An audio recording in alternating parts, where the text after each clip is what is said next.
87 تجعل المغرب بطل إفريقيا، ومن قال هذا الكابتن علي نوري صادق على ذلك في ليالي المونديال. هنا هذا البرنامج عنوان المصداقية وعنوان للنزاهة الإعلامية، والعالم اليوم يرى المغرب يكتب التاريخ ويصنع الأحداث ويصفق للوصول. الكابتن علي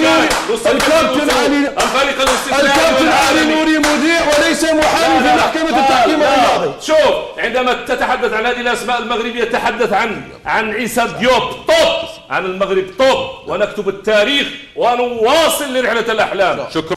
واش هذا ماشي هو الحماق؟ دابا العالم لا سولتي شكون هو احسن منتخب افريقي غادي يقول لك المغرب، والترتيب ديال العالم كيبرهن لك بانك انت احسن منتخب. واش واحد منتخب في المرتبه السادسه وواحد منتخب في المرتبه 43 ولا يضرب له حساب، ما مسوقلوش، وكانها لعب نيوزيلندا، مع احتراماتي لنيوزيلندا مع كامل الاسف. ولكن كتشوف كرغولي كيحاول يدافع على السنغال، ولكن المغربي ملي كيهضر على حقه الكرغولي ما تيعجبوش الحال.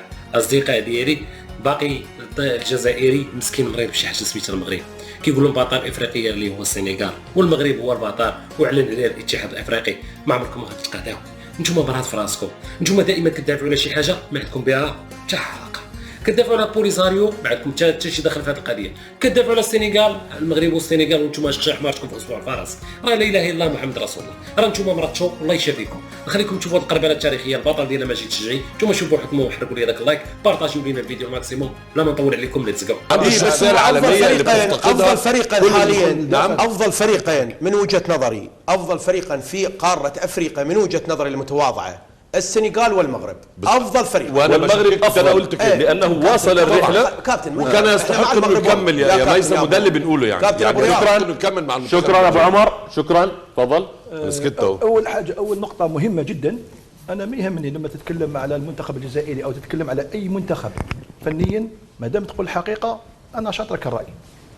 ثانيا، لاعطاء كل ذي حق حقه، المنتخب السنغالي من بين احسن منتخب افريقي داخل افريقيا، ولا واحد يقدر يناقض عليه، بدليل حتى نقول لخويا ماجد مباراته مع المنتخب المغربي في النهائي خروجه لانه تعرض لظلم تحكيمي.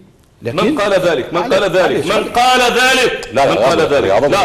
لا لا لا لا لا الرجوم في هذه الطريقه لا لا لا لا لا لا لا ابو رياض ابو رياض لا، عندما يقول بهذه الطريقه انه افضل، لا، المغرب كان افضل، المغرب كان افضل، المغرب كان افضل، والمغرب سيبقى افضل ان شاء الله. ان شاء الله حكيم، لا ابو رياض، المغرب سيبقى افضل. لا تستفزوني بارك الله فيكم، انا امثل الاعلام ونائب ومحامي عن الشارع المغربي، نبقى في حدود حتى لا تمرر مسائل لا اودها. ممكن نتناقش عنها؟ اكيد ممكن. لا، هل هناك بعض الاسيس واللمسات والاشارات؟ ممكن. انا لا لا لا لا لا لا لحظه، استسمع، لحظه انسحب بين من؟ لا، هنا حتى في اطار الكوميديا السوداء انا لا ارغب في هذه الامور. لحظه ابو رياض، بارك الله فيك، جزاكم الله خيرا. ارجوك ابو رياض، ما دمت هنا سأدافع عن المغرب. ممكن اتكلم؟ تكلم. ممكن اتكلم؟ اولا احنا قاعدين نناقش، احنا المواضيع مفتوحه. اذا اجى راي يختلف مع رايك اسمح لي، هذا مو تنتفض. هاي واحد. اثنين، هل هناك منتخب انتقد من قبلكم انتم المحللين العرب اكثر من المنتخب العراقي؟ لا جاوبني. لا شكرا. شكرا كابتن، ولكن لا نتحدث عن مباراة العالم ونعود للمباراة النهائية وبنفس الأسلوب. السنغال هي الأفضل، لم ولن تكون الأفضل ما دام المغرب. أنا أرجع وأقول المغرب هي بطل افريقيا. بارك الله فيك، خلص الكلام، نفتح ملف مباريات كاس العالم. تمام. حكيم خليني نكمل. حكيم دقيقه. لا خليني نكمل لانك ما دام اعطيته وقته يتكلم. انا تعطيني وقتي نتكلم لاني انا اتكلم رياضيا. ابو رياض بس لحظه، لا حتى تضبط الحوار، هيحط ضوابط خلي اضبط الحوار ارجوك حكيم. اولا تقول رايك. ثانيا ابو رياض ارجوك هو عنده راي يقول لك انا بدي اقول رايي، انا نعلق عليه بس اسمع لا يمر الخطاب، تمام، ما يمر اوكي، ما يمر بس اسمح لي ارجوكم، انتم اثنين كبار ارجوكم تتحدث بما راح يقوله هو وانا اعلق، ترد عليه بس بهدوء. انت الكيس ابو رياض، انت الكيس. لا تفضل لا تعصب. تفضل. شكرا جزيلا. حكيم لا تستفز. اذا استفز اذا كلامك كان مستفز راح اقطعك. انا نتكلم على وقائع صارت ونعمل مقارنه. منتخب السنغال وهو اللي ذكر كاس افريقيا والنهائي وخروج السنغال. انا ما ذكرت، انا اعلق على ما يقال. انا نعلق على ما تقول. اولا وانا اعلق على ما يقال. لا اله الا محمد ابو رياض، منتخب السنغال اتفاق لما خرج احس بظلم تحكيمي، خرج. كيف احس؟ خليني نجاوب. في هذه المباراة نفس سيناريو مباراة النهائي في كأس إفريقيا. آخر دقيقة ضربة جزاء ارتشيفار ولا كل الناس قالوا انها ممكن تكون ضربة جزاء، ممكن ما تكونش. المنتخب السنغالي لم يخرج من المباراة، كمل من المباراة. كيف خرج من المباراة؟ لا ما خرج. 7 لاعبين خرجوا من المباراة يا كابتن، والعالم يرى، وتدخل كلود لوروار يحكي على مباراتين. يا امين ارجوكم يا ميثم، نقاش بين الاثنين فقط. ما ندخل. منتخب السنغال امس اعلنت ضده ضربة جزاء في الدقيقة 98 ولم نرى أي ردة فعل لأنه لم يحس بالظلم التحكيمي حتى نغلق ملف السنغال إفريقيا. لكن أنا لما نقول المنتخب السنغالي أقوى منتخب إفريقي بعد منتخب مصر، ويجب عدم مقارنة الأداء الإفريقي أوروبيا وعالميا اللي الأفضل هو المنتخب المغربي من غير شك، لكن إفريقيا منتخب المغرب أين تحصل على بطولات إفريقيا؟ تحصل عليها مرة واحدة في 66 الله أعلم. لا 76 وصحح فقط، وصحح 76 مع فراس الراحل فراس. قلت الله أعلم في 76. وهذه المتنازع عليها لحد الآن.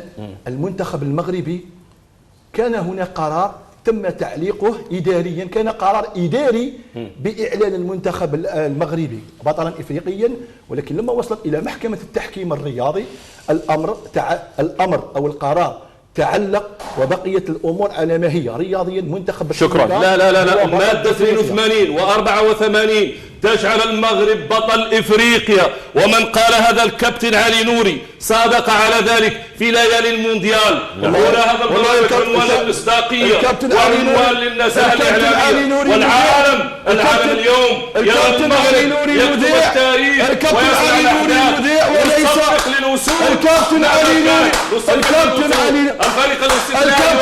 نوري مذيع وليس محامي في محكمة التحكيم الرياضي. شوف، عندما تتحدث عن هذه الاسماء المغربية تحدث عن عيسى ديوب طوب، عن المغرب طوب، ونكتب التاريخ ونواصل لرحلة الأحلام. شكرا بإذن الله. بعد محكمة لا ما اسمح لك، لا ما اسمح لك.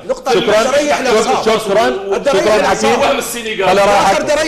خلي رايحك. شكرا. اسمح لي خلي ريح الأعصاب. تفضل. اسمح لي أرجوك باختصار. شوف كابتن رياض أبو رياض الغالي، أني ضد يعني هاي الانسحاب المخزي والمعيب لهذا الشخص، هذا ثياب مخزي. هو رائد في مخزي. نعم مخزي. وكان من المفروض، شوف أنا ضد هذا الانسحاب، أنا مو مع الانسحاب، هاي حركة غير رياضية، لكن احنا من نتكلم بالجانب الفني. شوف كابتن أبو رياض، والله العظيم اقسم لك بالله لو انا كنت رئيس الاتحاد السنغالي لهذا اطرده واسجن، ولو رئيس الدوله اسجنه. شكرا. لكن بالمناسبه مباراه السوبر الافريقي بين الاهلي والزمالك اللي كانت في السعوديه، بس هدعم كلامك بواقع. تفضل. لكن احنا لما ابو رياض حبيبي بنتكلم على الامور الفنيه، لا يمكن ان ننكر ان المنتخب السنغالي اليوم هو من اقوى الفرق في افريقيا، هو فريق عالمي. نتفق. ولا حد بينكر ابدا. فهذا هو وهذا السبب. ما عندي الصوت قاعد يضرب، بس 3 يدخلون شباب قاعد يبلغون بالكنترول، 3 يدخلون الصوت قاعد يضرب شباب. فانا حتى الجمهور يقول لي صوت يضرب لين مداخلات. بس يا ابو اختصار جدا. لا انا بس بدلل على كلام ميسم، بقول لك انه بطوله السوبر الافريقي اللي جمعت بين الزمالك والاهلي في السعوديه من سنتين، كان الزمالك عمل زي السنغال وهدد، لكن ما راحش غرفه الملابس. كان الزمالك تم تغريمه 300,000 دولار. اليوم فقط المحكمه الرياضيه الدوليه اعادت وردت للزمالك 250,000 دولار وما غرمتوش ال 300. يعني القرارات اللي بتصدر في توقيتات معينه مش قران، يعني ممكن تراجع، ممكن تستأنف عليها. فطالما ان الامور داخل اروقه. شكرا جزيلا. انهي هذا الملف. شكرا جزيلا ابو حيدر. اسف. شكرا جزيلا. بس لا 10 ثواني دعت ابو مصطفى. تفضل. يعني احنا شنو الجدوى؟ احنا نرجع للوراء. مو هاي المحاور قاعد تنفتح ويصير جدل بيها. احنا ليالي المونديال، احنا نرجع نتكلم على كاس العالم. ليش نرجع اذا هذا ما قلته كذا وكذا وكذا؟ احنا مو جايين نجيب احصاءات قديمه يا ابو حيدر. احنا هسه مو احنا نجيب احصاءات قديمه، نقطة رأينا ونقيم مثلا الحاله الفنيه. بنستفاد احنا من كابتن امين، نستفاد من كابتن حكيم، كابتن امجد، احنا ذول الناس الفنيين غير نتكلم هاي الامور الفنيه نستفاد منها. احنا مو نرجع مثلا الامور والله المغرب بطل، المغرب مو بطل، السنغال بطل. زين اتمنى خلينا نترك هاي الامور. جيد ابو رياض. سأدافع ما ابو رياض ولا ابو عمر؟ ما لا والله ثم تالله وبالله الذي لا اله الا هو اي هجوم على المغرب سيكون يا كابتن لا يستطيع حد في اللي موجودين يهاجم المغرب. خلينا نتكلم من غير نفاق هكذا. دوك تبقى تقول لي تتجوز علي بطل انك ادافع عن المغرب وعلى هذه. ازعل منك ابو رياض. والله ما تروح تنهي الموضوع نهائيا. والله تنهي هذا النيل. لو تنهي راح اتخذ موقف. والله ما تقول. راح اتخذ موقف. تفضل. لا انا استفزاز. انا هنا مغربي وعلي ادافع عن مكاسبي. تنهي الموضوع انتهى. راح اتخذ موقف خلاص. انا قبل لا تقوم الموقف ببالي. بالله عليك شكرا. استريح.